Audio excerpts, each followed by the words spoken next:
বন্ধুদের জানাই নমস্কার।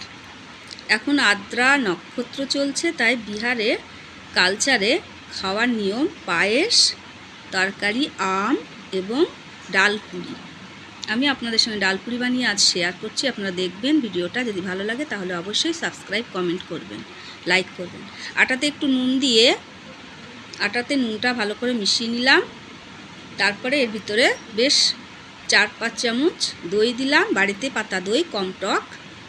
দইটা দিলে ভালো নরম হবে ডালপুরিগুলো। দইটা ভালো করে মিক্স করে ঠান্ডা জলেই আমি আটাটা মাখলাম। তাওয়াতে দিয়ে দিলাম কারি পাতা, শুকনো লঙ্কা আর জিরে, একটু ডালচিনি। শুকনো তাওয়ায় ভেজে রাখলাম। ছোলা ডাল ভিজিয়ে রেখেছিলাম অনেকক্ষণ, সেই ডালটা অল্প জল দিয়ে একটু নুন, একটু হলুদ দিয়ে সিদ্ধ করে নিলাম। কারি পাতাগুলো ভাজা হয়ে গেলে সেটাকে খলে গুঁড়ো করে রাখলাম। পুরোটা একটা কাপ দিয়ে ঢেকে রাখলাম যাতে গন্ধ উড়ে না যায়। ডাল সিদ্ধ হয়ে গেছে, ডালের ভিতরে এই গুঁড়োটা ভালো করে মেখে নিলাম। ভালো করে মিক্স করতে হবে।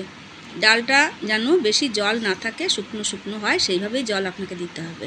আটা ঢেকে রেখেছিলাম, সেটা খুলে আটা লেচি বানিয়ে নিলাম। গোল করে ওর ভিতরে ডাল ভরে মুখটা ভালো করে আটকে দিলাম যাতে ভাজার সময় ডাল না বেরিয়ে যায়।